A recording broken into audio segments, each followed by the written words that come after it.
Oke, udah. Bismillahirrahmanirrahim. Assalamualaikum warahmatullahi wabarakatuh. Waalaikumsalam Selamat warahmatullahi wabarakatuh. Waalaikumsalam warahmatullahi wabarakatuh. Halo, selamat siang semuanya teman-teman. Ya. Selamat sore, selamat sore. Oh, selamat sore. Sebenarnya di sini kita akan menjelaskan. Suaranya dengar kan? Dengar ya? Dengar. Menjelaskan mengenai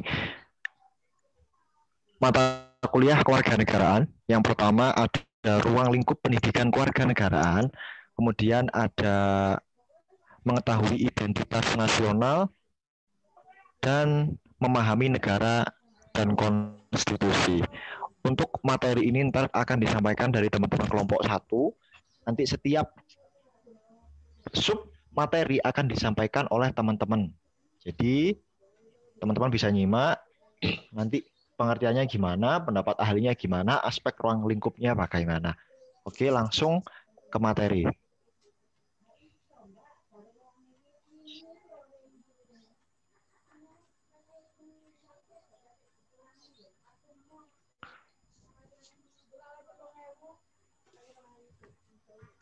Yuk langsung saya moderatori jadi untuk pertama kita bahas ruang lingkup pendidikan kewarganegaraan. Jadi mohon untuk teman-teman didengarkan dari pengertiannya gimana, kemudian sangkut pautnya gimana sampai titik akhirnya ruang lingkup pendidikan kewarganegaraan. Silakan. Dari siapa dulu yang mau menjelaskan? Dari saya. Oke. Sebutkan nama Mbak ya. Mbak Siska. Nama saya Siska Lestari.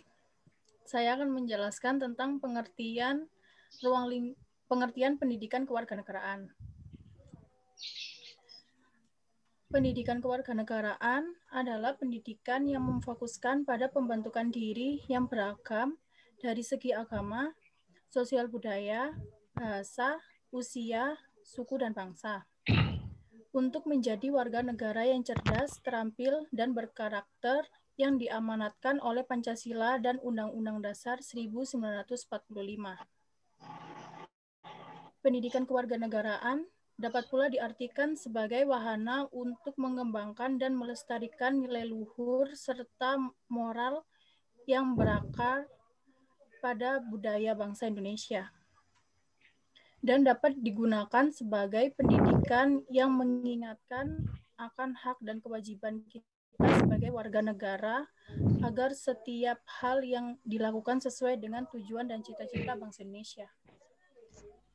Tujuan umumnya yaitu mengenai wawasan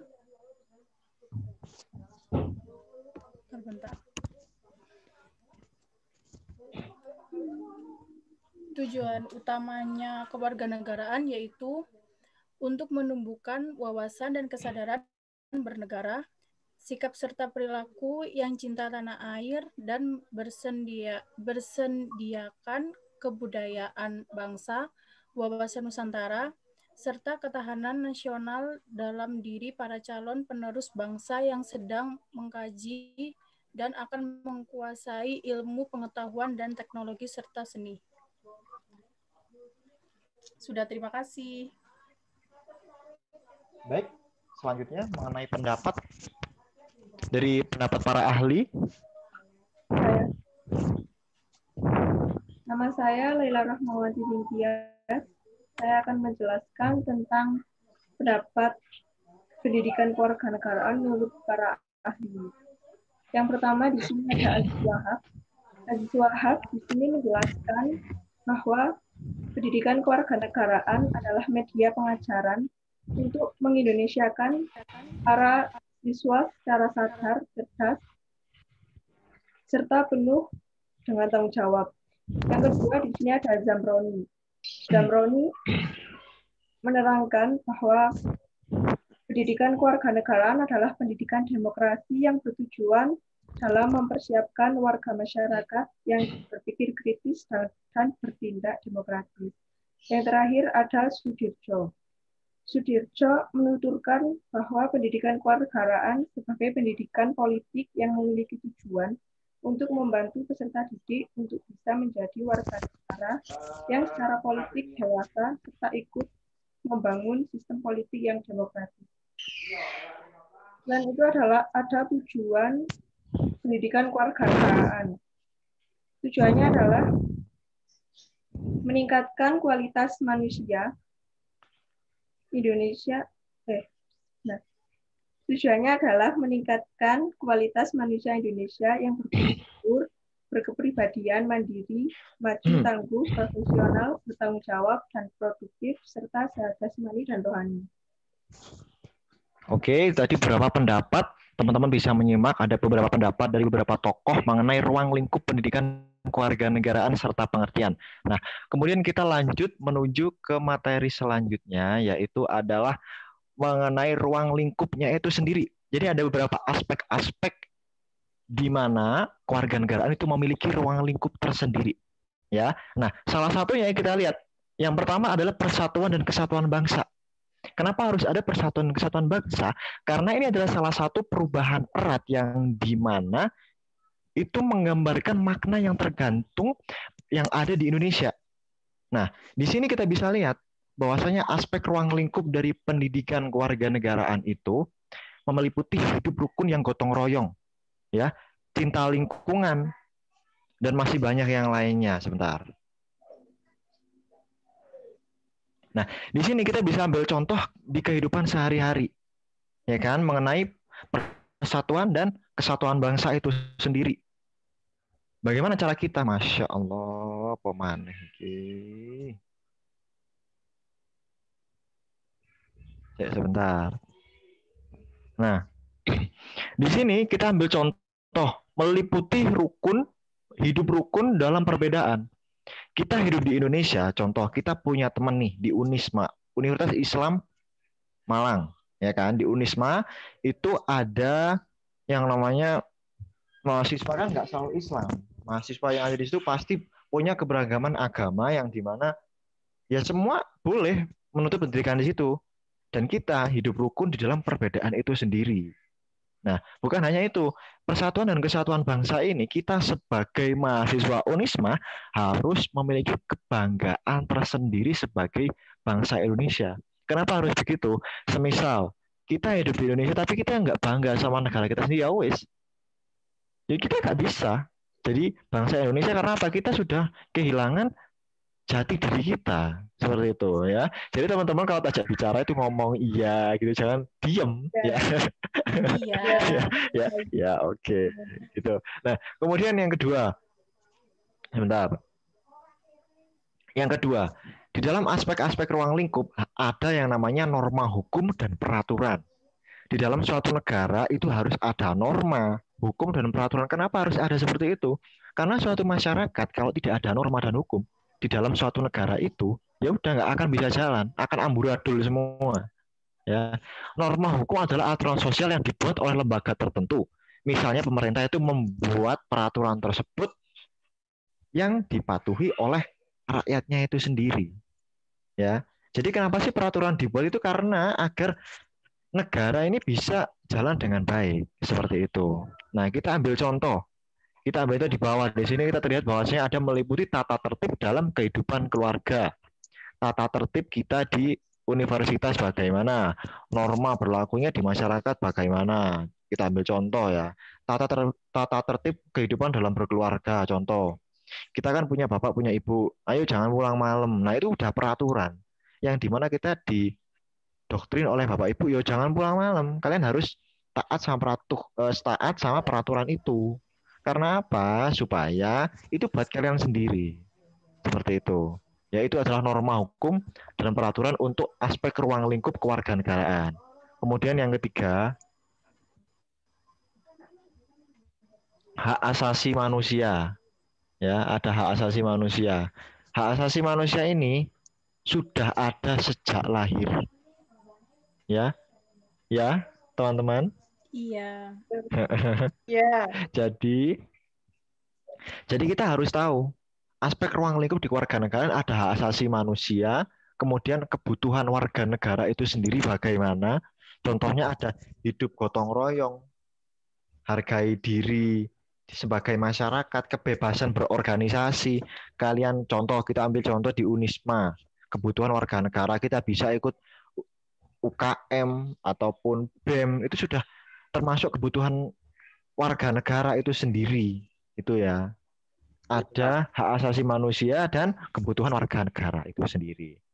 Sebentar.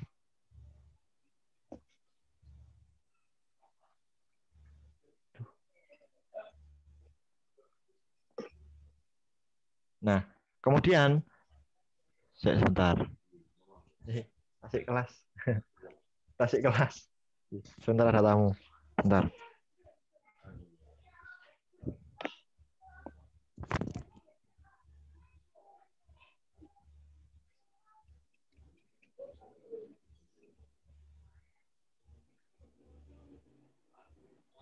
Ini maaf ya, ada kesalahan. Jadi yang benar itu ada hak asasi manusia, kebutuhan warga negara. Yang tiga ini salah satu contohnya dari hak asasi manusia itu sendiri itu apa?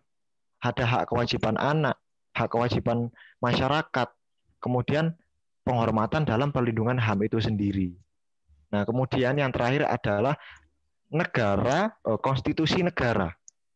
Sebagai contoh, proklamasi kemerdekaan itu adalah konstitusi yang pertama yang ada di negara. Agar apa yang ada di aspek ruang lingkup itu terjadi karena adanya konstitusi negara itu sendiri. Ya. Kemudian yang ketujuh adalah Pancasila. Konstitusi negara pertama kita yang dimunculkan adalah proklamasi itu tadi. Proklamasi melahirkan Pancasila. Nah, Pancasila itu sebagai dasar negara ideologi. Jadi awalnya negara itu ada Pancasila. Kemudian globalisasi. Globalisasi merupakan ya semua itu bebas berpendapat untuk berruang lingkup di kewarganegaraan ini. Meliputi globalisasi di lingkungannya, politik luar negerinya bagaimana di era globalisasi ini, dampaknya bagaimana, hubungan internasional dengan organisasi lainnya itu bagaimana. Jadi harus tahu. Itu merupakan aspek-aspek ruang lingkup yang ada pada materi memahami aspek ruang lingkup kewarganegaraan. Itu adalah submateri bidang pertama. Ya, teman-teman ya. Oke, langsung untuk materi yang kedua. Lanjut ke materi yang kedua, bentar.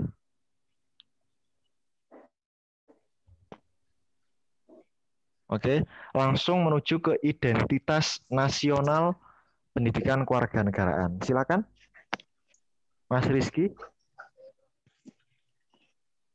Mohon maaf. Baik teman-teman, nama saya Diana Riswanda. Oh iya Diana. Oh. Ya silakan. Hai teman-teman, nama saya Diana Riswanda. Akan mempresentasikan pengertian identitas nasional. Identitas nasional adalah jati diri pembentukan bangsa. Mengukuhkan jati diri pembentukan bangsa ialah usaha dibutuhkan sebagai akar keutuhan hidup berbangsa dan bernegara. Jadi, maksud dari identitas nasional ini merupakan suatu kelompok masyarakat yang memiliki ciri dan melahirkan tindakan secara kolektif yang diberi sebutan nasional. Berdasarkan pengertian tersebut, setiap bangsa di dunia pasti memiliki identitas tersendiri yang sesuai dengan karakter, ciri khas dari bangsa tersebut. Terima kasih.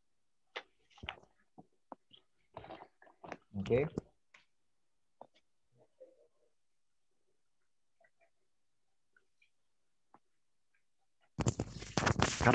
Karakteristik dari identitas negara itu sendiri, silakan. Karakteristik tampilan perilaku ciri khas. Tampilan perilaku ciri khas bangsa Indonesia yang sangat khas hanya ada di Indonesia dan yang membedakannya dengan negara lain. Identitas setiap manusia ditentukan oleh ruang hidupnya. Secara alami akan berakulturasi dalam membentuk ciri khas dan norma dalam kehidupan. Terima kasih. Ya, selanjutnya faktor pembentuk dari identitas nasional. Ya, perkenalkan nama saya Muhammad Rizky Anwar. Faktor pembentuk identitas nasional, lahirnya suatu identitas nasional Bangsa pasti memiliki ciri khas, sifat, serta keunikan tersendiri yang sangat didukung oleh faktor-faktor pembentuk identitas nasional. Yang pertama ada primordial. Primordial merupakan ikatan kekerabatan atau darah seperti halnya keluarga, kesamaan suku bangsa, daerah asal, bahasa, dan istiadat. Yang kedua ada sakral. Sakral dapat berupa kesamaan agama yang dipeluk masyarakat atau ideologi doktriner yang disukai oleh masyarakat yang bersangkutan. Yang ketiga ada tokoh. Tokoh merupakan kepemimpinan dari para tokoh yang disegani dan dihormati oleh masyarakat, dapat pula menjadi faktor yang menyatukan bangsa negara. Pemimpin di beberapa negara dianggap sebagai penyambung lidah rakyat, pemersatu rakyat, dan simbol persatuan bangsa yang bersangkutan. Yang keempat ada Bhinneka Tunggal Ika. Bhinneka Tunggal Ika merupakan dasar kesediaan warga bangsa untuk bersatu dalam perbedaan. Yang disebut bersatu dalam perbedaan adalah kesediaan warga bangsa untuk setia pada lembaga yang disebut negara dan pemerintahnya, tanpa menghilangkan keterikatannya pada suku bangsa, adat, ras, dan agamanya. Yang kelima ada sejarah. Sejarah, persepsi yang sama di antara warga masyarakat tentang sejarah mereka dapat menyatukan diri ke dalam satu bangsa. Contohnya, seperti sama-sama menderita, karena penjajahan tidak hanya melahirkan solidaritas, tetapi juga melahirkan tekad dan tujuan yang sama antara anggota masyarakat itu. Yang keenam adalah kelembagaan. Kelembagaan berperan sebagai pemersatu bangsa di antara lain lembaga-lembaga pemerintahan dan politik, seperti birokrasi, angkatan bersenjata, pengadilan, dan partai politik. Ya, terima kasih. Baik, sebentar. Untuk screen-nya bisa jelas dari situ ya, teman-teman ya. Soalnya agak pecah di sini. Di sini pecah juga. Bentar.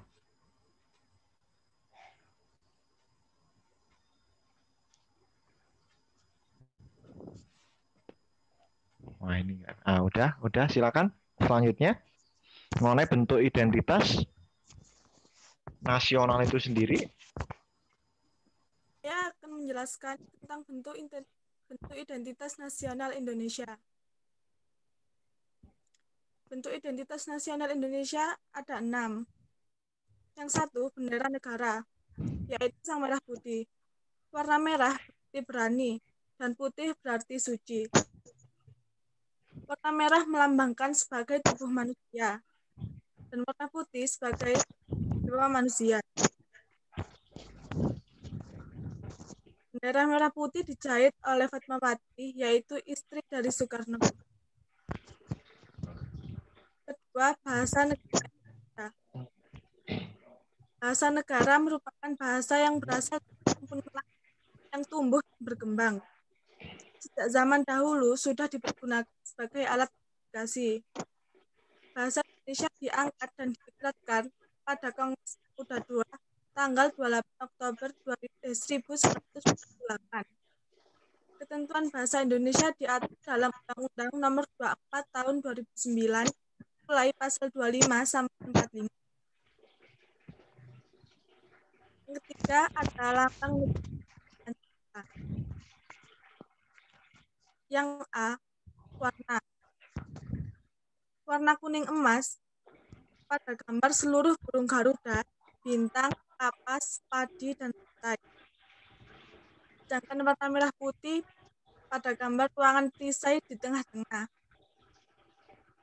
Warna hitam diberi gambar dasar bintang yang berbentuk perisai, kepala banteng, dan huruf. Warna hijau pada pohon beringin, dan warna putih pada jumlah helai bulu. Pada tiap sayap burung garuda ada 17 helai. Pada ekor helai kecil di bawah perisai ada 10 helai. Dan kecil di leher 5 helai. Arti dan makna lambang negara. Menurut Kansil dan Krishna, mengatakan bahwa arti dan makna simbolik dari lambang negara ialah garuda yang merupakan burung yang dinamakan juga Sang Raja Wali. Burung tersebut merupakan lambang kekuasaan dan kekuatan. Sayap yang masing-masing terdiri dari 17 helai berarti tanggal 17. Ekor burung yang terdiri dari 8 helai berarti bulan ke-8, yaitu bulan Agustus. Dan jumlah bulu kecil di bawah perisai sebanyak 19, dan jumlah bulu kecil di bawah leher sebanyak 45 helai. Menunjukkan pada tahun 1945. Dan lambang Bhinneka Tunggal Ika yang dicengkram oleh kedua kaki burung Garuda semboyan bangsa Jawa kuno yang berbunyi yang berarti tetap dua. Simbol-simbol Pancasila yaitu Tuhanan yang Maha Esa, kemanusiaan yang adil dan beradab, Persatuan Indonesia, rakyatan yang dipimpin bijaksana musyawarah silat.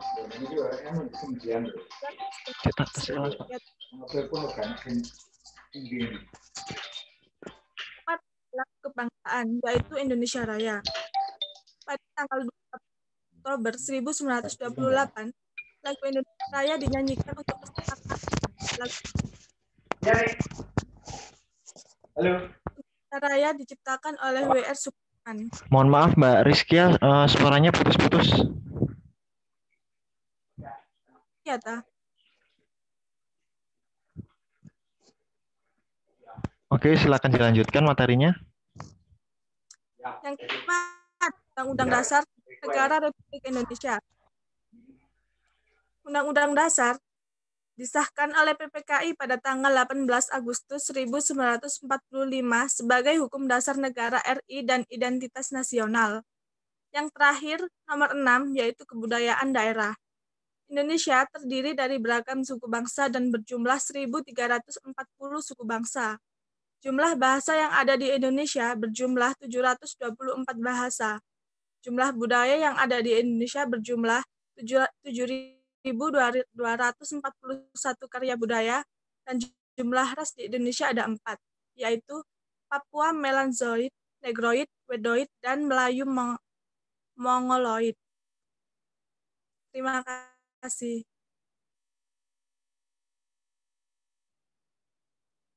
Oke, mohon maaf ya, Rek. Ini lagi di kantor jadi agak ada gangguan sedikit. Oke, untuk berikutnya materi yang ketiga. Nah, materi yang ketiga mengenai memahami negara dan konstitusi. Silakan.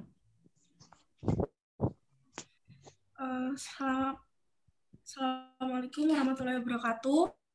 Nama saya Cynthia Mary Regina Anggraini. Di sini saya akan menjelaskan tentang memahami negara dan konstitusi. Sebelumnya, di sini sudah tertulis definisi negara dan konstitusi itu apa.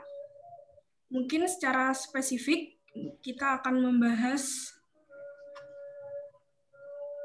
dengan seksama sesuai dengan yang sudah ada. Jadi istilah negara merupakan terjemahan dari kata bahasa Inggris dan bahasa Prancis. Yang artinya dari bahasa Prancis itu sendiri dapat diartikan status atau statum, yang berarti keadaan yang tegak serta tetap atau sesuatu yang memiliki sifat-sifat yang tegak serta tetap. Maksud dari definisi negara itu sendiri adalah wilayah yang didiami penduduk secara tetap dan mempunyai sistem pemerintahan dan keberadaannya diakui oleh negara lain.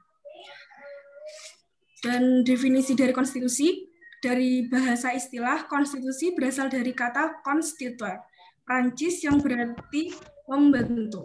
Maksudnya, dari membentuk, menata, dan menyusun suatu negara itu, konstitusi itu adalah ketentuan dan keseluruhan aturan tentang ketatanegaraan atau UUD dan sebagainya. Jadi tujuan dari konstitusi itu sendiri sudah tertulis di sini, yaitu membatasi penyelenggaraan negara agar tidak dapat berbuat sewenang-wenang. Maksud dari kata sewenang-wenang itu merupakan hukum tertinggi dalam suatu negara. Karena negara Indonesia, UUD 1945 dan Pancasila itu mungkin bisa dijadikan pedoman atau dasar negara. Jadi karena itu, negara dan konstitusi itu sangat berkesinambungan. Syarat berdirinya suatu negara adalah dengan memiliki konstitusi. Jadi dari materi ini memahami negara dan konstitusi itu sendiri sangat penting bagi negara Indonesia. Karena konstitusi tadi sudah melatar belakangi tentang ketentuan dan keseluruhan UUD dan sebagainya. Terima kasih. Oke. Elemen pendukung dari memahami negara dan konstitusi. Silakan, elemen pendukung negara dan konstitusi. Ada beberapa bentuk negara, silakan. Dan di sini juga ada bentuk negara, yaitu negara kesatuan dan negara serikat. Antara perbedaan dua ini bisa kita lihat contoh dari nomor 1. Dari negara kesatuan ya, terdiri 1 UUD, Kepala Negara, Dewan Menteri, dan Dewan Perwakilan Rakyat. Dan nomor kedua, kedaulatan mencakup kedaulatan dalam. Dan yang nomor 3, sentralistik dan desentralistik. Dan untuk negara keserikat itu sendiri, yang pertama memiliki hak veto, dan yang kedua, tiap negara bagian mempunyai wewenang menyusun UUD-nya sendiri. Dan yang ketiga, pemerintah pusat berhak atas kedaulatan dalam dan luar negeri. Dan di sini juga dibahas tentang teori terjadinya negara, yaitu teokrasi atau kehendak Tuhan dan organik. Teori ini pertama kali diperkenalkan oleh Piato bahwa negara organik bukanlah rakyat semata yang menjadi badan politik, tapi juga bukan orang yang tinggal di wilayah geografis saja. Dan negara harus ada ikatan yang muncul, yaitu keadilan. Negara muncul karena ada kebutuhan yang sangat banyak dan beragam.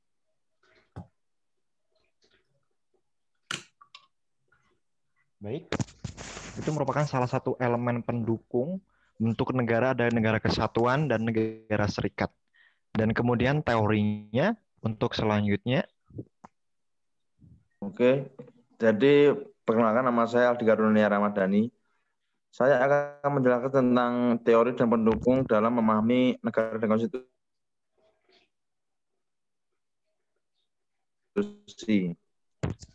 Jadi, mohon maaf Mas Aldi, suaranya tidak jelas. Ya, suaranya di mute itu. Mas Aldi. Mas Aldi, suaranya tolong jangan di mute. Mas Aldi.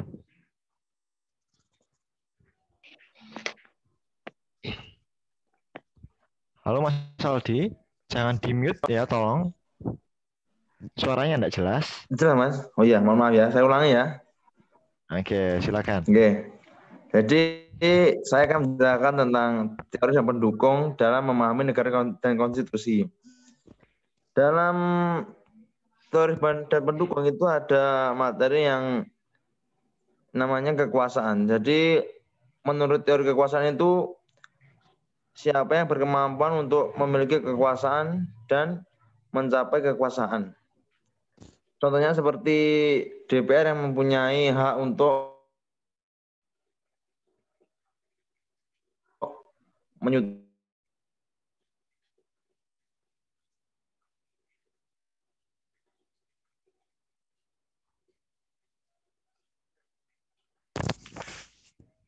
suaranya Mas Aldi.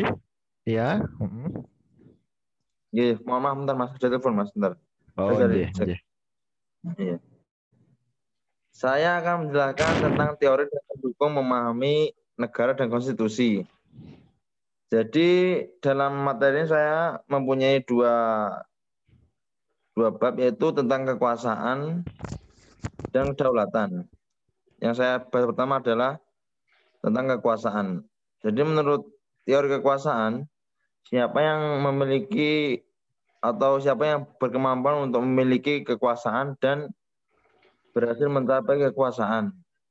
Contohnya seperti DPR yang memiliki hak untuk menyetujui peperangan dan presiden memiliki hak untuk menyatakan perang. Jadi untuk kekuasaan ya seperti itu. Selanjutnya saya melanjutkan tentang teori kedaulatan.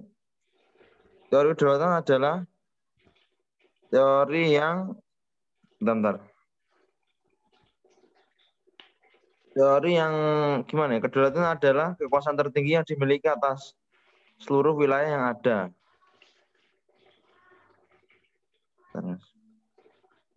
Istilah ini sudah ada dari zaman dahulu. Jadi ya sama seperti yang kekuasaan tadi. Jadi ada yang memiliki kekuasaan tertinggi yang dimiliki atas seluruh wilayah yang ada dalam suatu negara. Dan Mas Aldi, tolong di on cam ya kameranya. Belum on kan Mas? Belum. Nah, itu. Oke. Silakan. Jadi dalam teori dan pendukung ini ada kekuasaan kedaulatan. Dan kekuasaan dan kedaulatan memiliki hubungan. Ya, hubungannya yaitu usaha untuk dasar-dasar negara, membuat norma-norma ideal yang penjabarannya dirumuhkan dalam pasal-pasal oleh konstitusi merupakan suatu kesepakatan utuh yang dimana telah disebutkan dalam pembukaan UUD 1945 tentang dasar negara, yaitu Pancasila. Melaksanakan konstitusi pada dasarnya juga melaksanakan dasar negara. Oke, terima kasih. Ya, sama-sama Mas Aldi, dan terima kasih juga teman-teman. Jadi saya ulangi lagi, untuk kedepannya kita membahas 3 materi utama. Yang pertama adalah mengenai pendidikan ruang lingkup kewarganegaraan. Saya ulangi lagi, jadi ada ruang lingkup pendidikan kewarganegaraan yang dimana ada pengertian ruang lingkup itu sendiri, kemudian dilanjutkan pengertian kewarganegaraan, ada pendapat para ahli yang menyampaikan ruang lingkup itu bagaimana, kewarganegaraan itu bagaimana, serta ada aspek ruang lingkup. Nah, itu yang paling penting yang akan kita pelajari nanti. Nah, yang paling dipelajari adalah pertama ada persatuan dan kesatuan bangsa. Kemudian ada norma hukum dan peraturan, ada hak asasi manusia, kebutuhan warga negara, konstitusi negara, kekuasaan dan politik, Pancasila, dan globalisasi. Itu materi pertama yang disampaikan tadi mengenai ruang lingkup pendidikan kewarganegaraan. Nah, kemudian yang kedua yaitu mengetahui identitas nasional bangsa itu sendiri bagaimana, yang dijelaskan oleh teman-teman tadi. Ada pengertiannya bagaimana, identitas nasional itu bagaimana, karakteristiknya bagaimana, faktor pendukung identitas nasionalnya itu seperti apa, tadi sudah dijelaskan. Kemudian bentuk identitas itu bagaimana, seperti itu. Nah, kemudian materi yang ketiga adalah memahami negara dan konstitusi. Apa hubungannya negara dan konstitusi itu bisa terjamin? Kenapa harus ada di kewarganegaraan? Ya, yang tadi itu sudah dijelaskan sama teman-teman. Bagaimana negara itu bisa jalan dengan konstitusi? Definisi negara itu bagaimana? Kemudian elemen pendukungnya bagaimana? Tujuannya bagaimana? Dan hubungannya bagaimana? Seperti itu ya teman-teman ya. Untuk kelompok pertama. Nah, dari sini mungkin teman-teman ada yang ditanyakan. Untuk teman-teman yang di luar kelompok ya, semisal nanti ada pertanyaan, silahkan dirembukan untuk kelompok lain. Jadi untuk teman-teman kita di sini cuma menyampaikan materi aja, kemudian nanti akan saya share ke depannya. Oke, mungkin ada tambahan dari teman-teman, silakan sebelum saya tutup record-nya.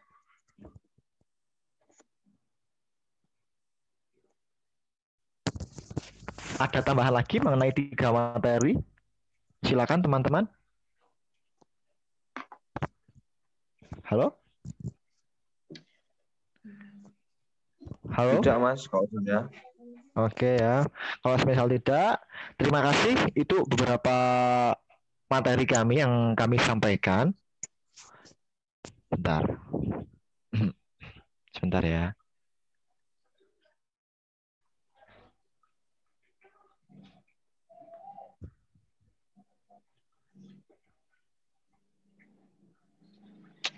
Masya Allah. Sebentar ya teman-teman.